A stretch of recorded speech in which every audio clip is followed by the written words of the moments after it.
Tempat tersebut sampai hari ini didatangi para peziarah, para orang yang ngalah berkah ke sini itu diambil airnya untuk sarana semua masalah. Itu di dalam. Lalu di atas sumur tersebut adalah tempat tidur beliau. Jadi satu-satunya raja yang mempunyai tempat tidur persis di atas sumur.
Ya, jadi Pesanggerahan Laharrejo ini berdiri tahun 1870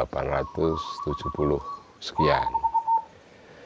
Di tepi Sungai Bengawan Solo, depan itu Sungai Bengawan Solo, luasannya adalah 1,5 hektar atau 15.000 square meter. Tempat ini dulu awalnya dipakai oleh yang kita sandap sampai dalam Pakubuwono yang ke-9 sebelum menjadi raja. Tempat ini dipakai oleh beliau itu tempat menyepi, mengeningkan cipta, meditasi, tahanus di tepi Sungai Bengawan Solo. Dulu belum seluas ini tentunya. Jadi hanya tempat untuk tirakat beliau sebelum menjadi raja. Singkat cerita, setelah beliau menjadi raja dan beliau bertempat tinggal di Keraton Surakarta di Ningrat, tempat ini juga masih dipergunakan beliau sebagai kantor sekretariat negara lah. Sama untuk peristirahatan kerabat keraton lah di tepi sungai. Nah, lalu kemudian setelah beliau menjadi raja, tempat ini sebagai pesanggerahan dan kantor sekretariat negara, tempat ini oleh putranya beliau Pakubuwono ke-10 diperluas menjadi 1,5 hektar dan diberikan tembok pembatas. Lalu kemudian tempat ini terdiri dari pendopo depan, pendopo dalam Robosono, dan pendopo Bunguran. Dan di belakangnya ada beringin dan sumber mata air belerang.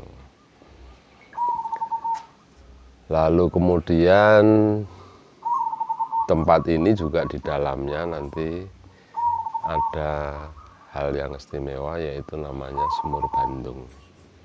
Bukan kota Bandung ya, tapi Bandung, asalnya dari Bandung Bondowoso, kekuatan artinya.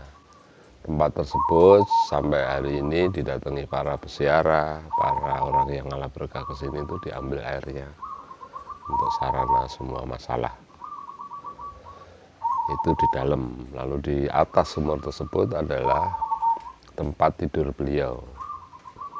Jadi satu-satunya raja yang mempunyai tempat tidur persis di atas sumur. Bangunannya bertingkat, kalau naik harus pakai tangga dan harus memakai pakaian Jawa. Lalu kemudian di belakangnya selain ada permandian air belerang tadi juga ada pohon yang fenomenal, yaitu pohon jodoh atau namanya pohon sulastri. Pohon sulastri itu adalah pohon yang riwayatnya adalah ketika ada abdi dalam namanya Sulastri sulit mendapatkan jodoh. Lalu kemudian oleh eyang kita disuruh untuk mencari daun pohon tersebut yang jatuh telentang dan yang jauh jatuh tengkurap, disatukan, mohon kepada Tuhan Yang Maha Esa. Ternyata abdi dalam tersebut segera mendapatkan jodohnya.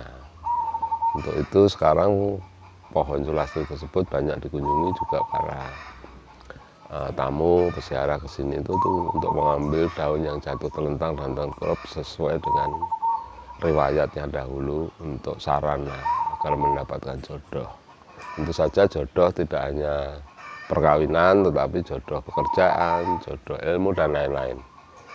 Itu di permandian belakang sana, permandian belerang. Dulu permandian belerang itu dulu hangat.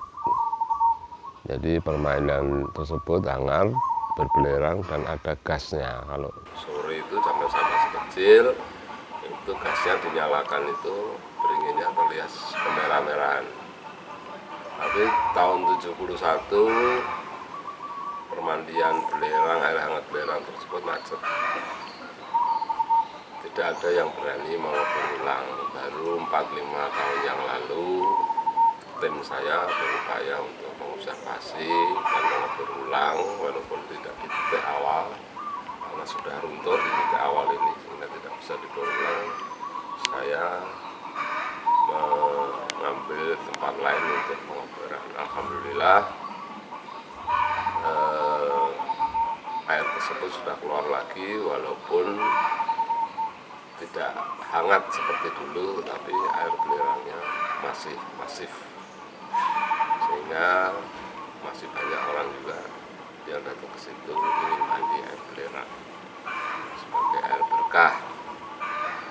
Kira-kira seperti itu. Di situ banyak ada kamar, 4 kamar, di dalam bisa mandi di dalam dengan cara berendam itu, tempatnya di bawah. Itu ada 6 kamar. Nah, tempat ini setelah kemerdekaan juga pernah dijadikan tempat tahanan G30S karena pemerintah meminjam tempat ini untuk tahanan PKI waktu itu. Ini karena dulu ini alun-alun, dua beringin dan sungai gitu, jadi masih luas.